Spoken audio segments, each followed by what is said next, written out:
Hey guys, Breach here, and I'm starting off today's episode right where we left off from the last one, because there's something else I want to do while we're here in Gondolia. Something that would have taken too much time last time, but I didn't know about it until, well, relatively recently. Because you don't think to come explore the racetrack after you do the one race. And I didn't do this until deep into post-game, when the rewards didn't quite matter. But we can participate in races here. Now, more of them will open up, but I'm going to go ahead and win the second race there. Because we'll be able to, yeah, I don't need to see the racetrack opening there. We'll be able to get a appearance-changing piece of armor from it. So let's go. Yeah, this one is just as easy as before. In fact, all the races are really relatively easy. I should have caught that one. I'll just catch the next two and the next two after that. I think we have a ramp up here too. Oh, no ramps on this course. Oh, yeah, nope, there is. Yeah, the races are really easy as long as you can handle the drifting and make sure that you hit all of your stamina up points. Otherwise, you're gonna have a bad time. Let's see, am I gonna get it? Am I gonna stamina right at that last second? And final lap, starting at full. Pending that we don't just run into tragedy, we should have this one in the bag. Already ran over all of the, whatchamacallit, the pumpkins, sorry. Halloween's right around the corner, I'm only missing pumpkins. Are we really gonna lap this fool again? Oh my god, is that Prince Ferris on that horse or something? Minute and 10 seconds. New course record. For us, anyways.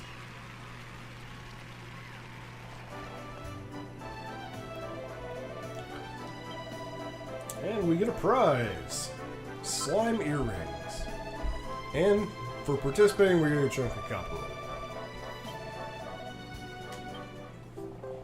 And now we can take part in the Silver Cup, which is the one that I actually want to participate in here. Silver Cup, where we can get the Galoptwin Garb, not guard, derp. But yes, as you can see, it is a pink piece of armor, so it will change your appearance. And as part of collecting all of those, didn't really have much more to add on to that thought, so I don't know why I put the inflection there like I did. But it's in the past now. Instead, we have the nice long Silver Cup to worry about. We just gotta get an early lead like before. That way we can get bumped into the wall. Yeah, getting an early lead is important so that you don't just run right into the other horses and get knocked around everywhere. As you can see, we're taking the long way right now. There was a shortcut there. Rather lose a bit more stamina than run into the wall there.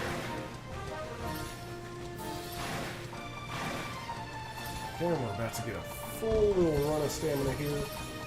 And let's see if we can run into the wall. Man, that sucks.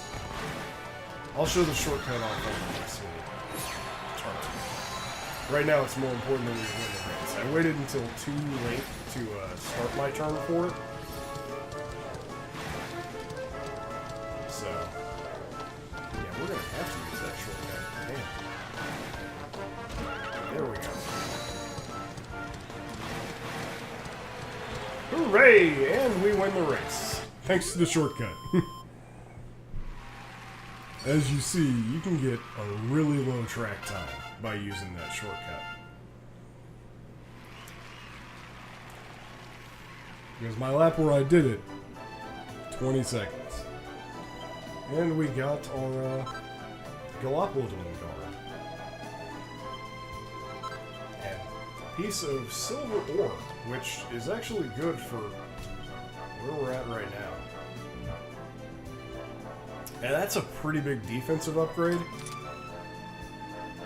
And makes us look like we're racing for the Prince. Plus, we can rework it if we so choose. So, win-win all around.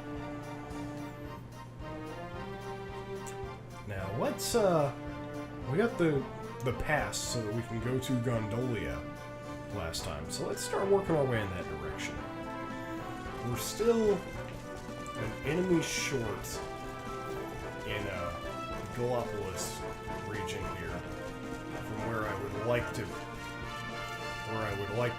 That's one thing I don't like about the sprint. I don't know if it's just buggy, but sometimes the controls just take you on a sharp 90-degree angle and just screw it. So I've had a few camera glitches and bugs in my now 90 hours of the game between the two save files. It's still a good game, but every game will have bugs, so just the price we pay. I took out the bondage bunnies. What else could there be here? All those cacti-balls are showing up over here now. And like I said, we're gonna leave Serena in the. Okay, guys. Yeah, the audio cut out there, didn't it? This is post-commentary from this point forward because for some reason, the game just decided, hey, you weren't talking. So, yeah, this is going to be post-commentary reacting. As I recall, we're going off to help Prince Ferris with his Slayer of the Sands issue. But we shall see, because you never know with Breach what he's gonna end up doing. Okay, no, we already handled that. We're gonna go towards Gondolia, and we're gonna we're gonna work on a couple side quests. Here, we want to pick up this quest right here. This gentleman, Hakim, is going to ask us to deliver a letter to his sister, Akia, over in Gondolia. So it just makes sense to grab it on the way. Excuse me. It just makes sense to grab this one on the way over there. Now, we got the pass from the king, because despite what my memory wants to say, we dealt with the Slayer of the Sands last time. And my phone's already going nuts. I can't even post-commentate without the phone going nuts. But yeah, he's not wrong. Laguna de Gondolia is a very lush and beautiful region, especially when you contrast it with the desert of Gallipolis that we're just coming out of. Now, this episode with post-commentary is delayed because instead of refixing the commentary, I wrapped up the Platinum Trophy on the game on Friday night. You see here, I grabbed the crossbow, and I'm pretty sure that I went into a big spiel about how, yes, we're going to get all the crossbow locations in this series, but I'm not going to go out of my way to start looking for these little obscure things unless I already know where they're at. It's kind of like the shiny spots. If we see them and they're kind of in the way or not too far out of the way, yeah, we'll grab them. Because there are a lot of mats that we need to do. Oh, here we have a new enemy. We have these rogue knights. Are you rogue knights? Oh, you're restless armors. I can... With all the palette swaps for some of them, they look very, very similar. So, like the Knight Errant, the Rogue Knight, the Restless Armor, they all look similar. And Serena, unfortunately, just doesn't have that much she can do. We have Sylvando, and I was thinking, you know what? Let's put him in to get some DPS on these guys. Make this fight go faster. Plus, we just got him. I know that I want to try and boost up the pep meters on Serena and Eric to go do that one quest where you kill a Frizzwiz with Wild Side as a pet power. But I kind of give up on that idea in this video and decide to wait until we have more party members, so it's easier to just switch people out and preserve their pet. And there, I was trying to put the other Restless Armor to sleep, kind of minimize the DPS we're going to be taking. I don't want to hit the guy that's already asleep. And I guess I rethought. Because Sylvando's not that great of DPS right now, until we get him some weaponry. Oh, that's right, I wanted oomph on Eric. But Eric goes before Sylvando, so it ends up not happening. Because Eric can be some of the most ridiculously high DPS in the game. Not even kidding. Like, I knew he was good at DPS, particularly the early game, with his 6 times damage attacks from the knives. And, but I had no idea he was going to end up being the linchpin of the speedrun. Like, he is your boss DPS, your burst DPS for the boss. Jade, obviously, is a shredder. It's a spoiler, because we haven't met Jade in this series. But, yeah. Eric is your linchpin for DPS damage. And knowing that now may actually influence how I do this series along the way, and make it very different from how I did my personal file. Because on the personal file, after I got, well, the first half of the game, it was Hero, Eric, Sylvando, and Veronica. And the second half of the game was 2 other characters thrown in there, but still Hero and Sylvando. And this little Bodkin Archer, the dude back in Gallopolis told us to keep an eye out, typically at campsites, for his little archer dudes, who will give us prizes if we hit all the crossbows. So these guys are monsters that don't move around. You can actually talk to them. And yeah, if you get all the crossbow targets in an area, they'll give you a prize. The prizes are a lot more beneficial if you do the crossbow targets as you come to the areas. But, you know, that's a whole lot of running around and stuff. And a lot of extra editing that I just don't want to do. I took a look just in case there were any crossbow targets right next to him, because this was recorded before I had done that part of the cleanup on my personal file. But I know for certain where at least 2 more are. And we're raining here.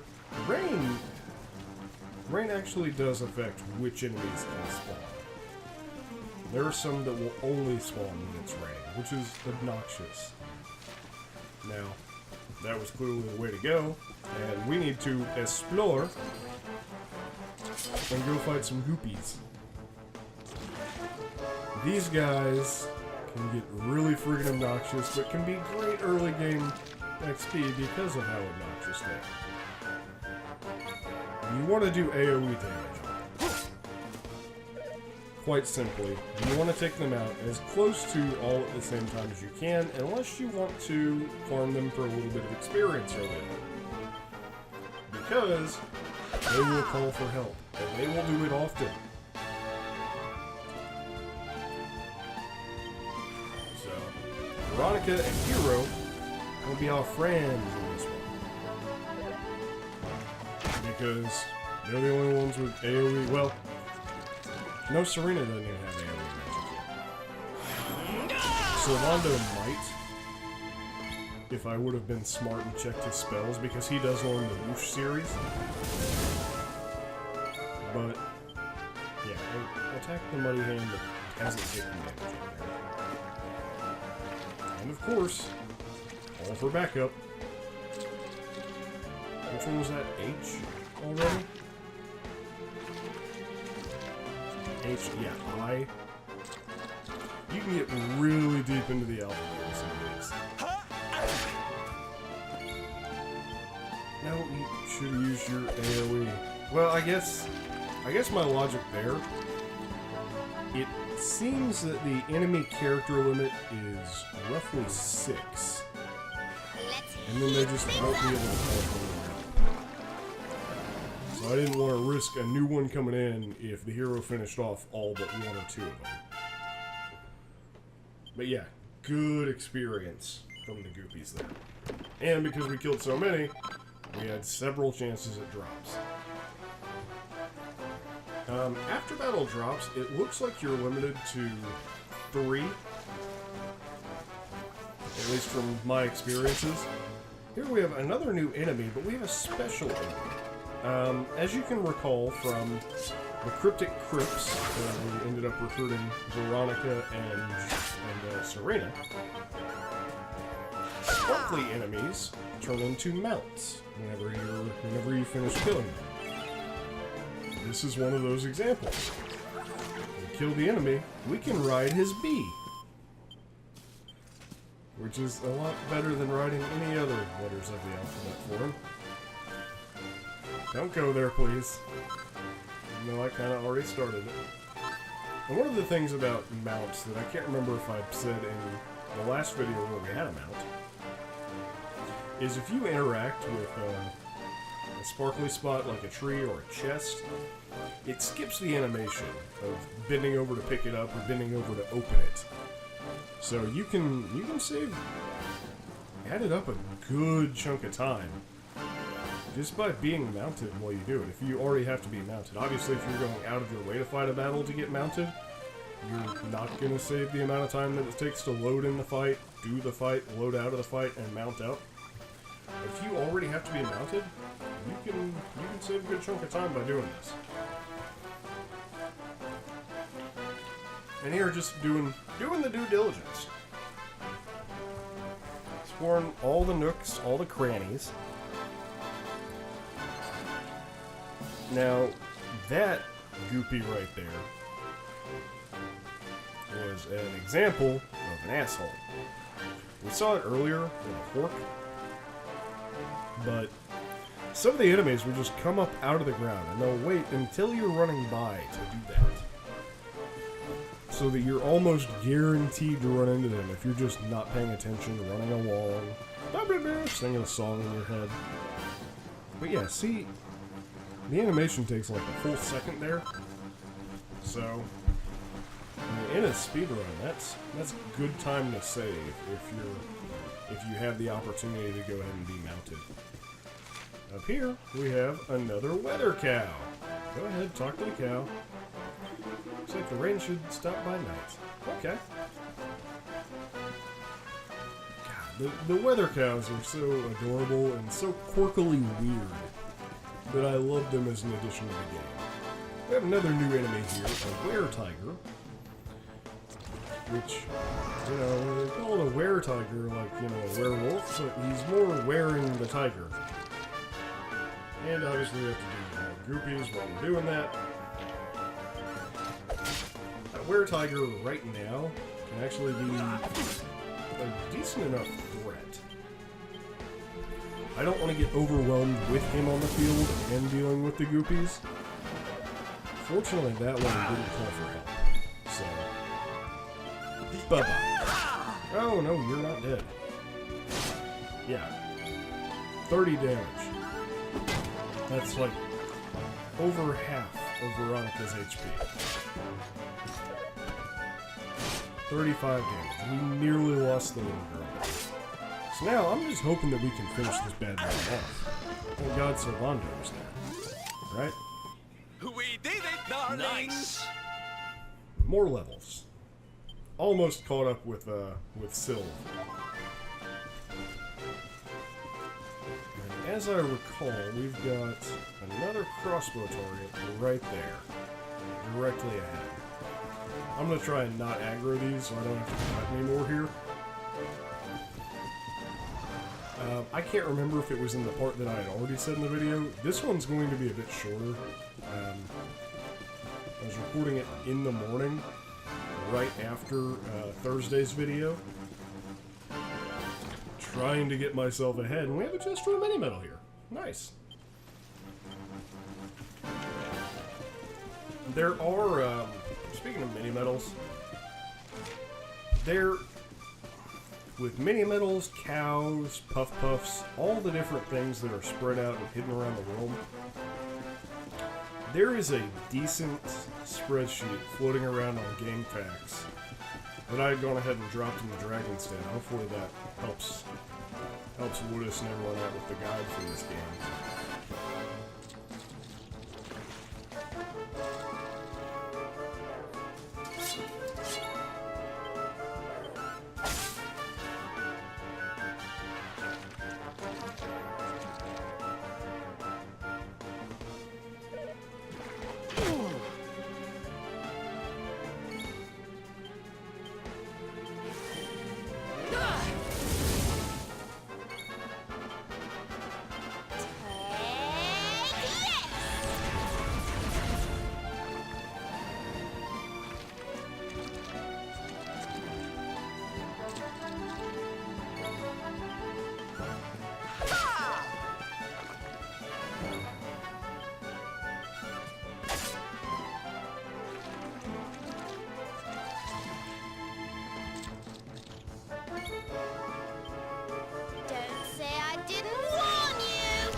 See what I mean by very obnoxious enemies just rising from the ground to catch unaware runners?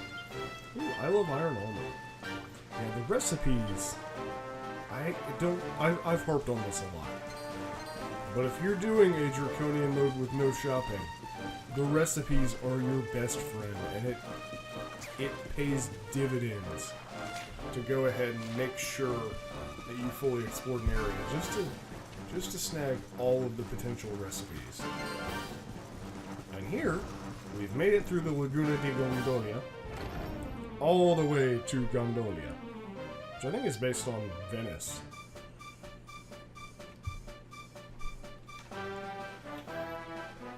Also reminds me of, it's either DQ3 or 4. The city where you had to get around by raft. You had the king with the ultimate helmet there that wanted to hear a joke to save the kingdom. I think it was DQ3. Really reminds me of that town. Granted, you don't have near the amount of required raft or gondola sections. Now here we have a very, very beautiful seaside city. And they are getting ready for a celebration, as you can see. I don't read Japanese yet, so I'll have to wait until the subtitles come up to tell you exactly what the celebration is. What a beautiful place. It feels as though the whole town is bobbing up and down on the waves. So this is Gondolia, huh? I heard there was some big scores to be had here. Rich merchants from all over the world, ships full of treasure, you name it. And this is where you're keeping your ship, Sylvando. The ship that you own. Don't tell me you're some kind of millionaire. Oh, come now, Ronnie, darling. You know it's not polite to pry. All right. The docks are in the southwest of the town. Last one there's a rotten egg.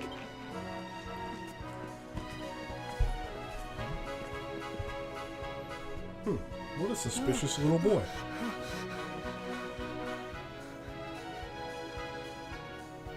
Well, one thing that I definitely want to explore while we're here, I'm fairly certain I do this right off the bat. A, I want to turn in this quest. But B, more importantly, I want to go over here and talk to this guy. Yes. You want the catsuit, see? It's very cheap. Ah, you are interested, Bine. One catsuit, 10,000 gold coins. We have deals, see? No. Ah, you are not interested. After you talk to this guy, you go up here and talk to his brother. Prego, prego, you want the beautiful catsuit, see? They're the most beautiful catsuits in all of Gondolia. I saw you one for 12,000 gold coins. Here's the bargain, we buy one, see? Yeah, my brother, he offered the same catsuit for 10,000 gold coins. But he don't beat me this time, but I sell you for 9,800. Ah, it's a shame. Yeah. The return of playing the two merchants against each other. I can't remember if I let the subtitles play out for all these. But yeah, you play them against each other, they drop the price until you get to the absolute rock bottom price. Now, while I'm discussing these guys, I will say, there are two very noticeable milestones in the game. You want to visit these brothers after each of those milestones, because there will be a new item that you can haggle from them. And it is always a fashion item that changes the user's appearance when worn. Very much worth your time, especially if you're going for the platinum. And it's very worth your time to play them against each other. 1,000 is his rock bottom price for the catsuit. Let's go ahead and get that adorable little thing. And it wouldn't do to have a catsuit without the cat hat. So let's find the armor shop over here. Excuse me. Yes, I end up doing most of my recording early in the morning anymore. But it's priced just out of our range. So let's go ahead and sell some crap we don't need anymore. Man, I really need to sort out you guys' inventories. There's so much bullshit just cluttering them up.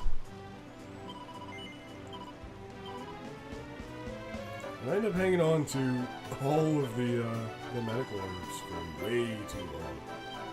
But things that we can get back easily, like the Divine Daggers, I have no issue with selling. I wanted to hang on to some of the stuff that we couldn't get back easily, like the Silk Robes, Thorn Whips, things that you can't just readily buy. Cruisering there, yeah, we're going to end up selling that too. We can buy those later on. We can make them later on. Give us a nice good chunk of money. Give us a cat hat. As you can see, only Veronica can equip it. There's a flame retardant blouse on right now. So let's go ahead and change that, because Veronica's gonna take a turn for the adorable. Now, I'm not going to leave this on near as long as I did in my personal file, because I left it on just because it was so cute and made the cutscenes so hilarious. But I will leave it on until we find significantly better for her. Now, that silver platter, I noticed while we were potentially buying that Sylvando could equip that. And while we've only got one sword in one hand, might as well. Okay, so let's wander around town here a little bit. Here, oh, there's someone of interest that we want to talk to. But I want to go knock out something first. Then I end up running all the way around. They have to do. Because she's right below where that little turn is. But it's part of doing a 100% playthrough of this game. You gotta talk to all of the Puff Bunny girls. Please do, sir, good sirrah. And my fair in thine eyes, they may perhaps accept me from me apart from Puff Puff. I can't read for crap this morning.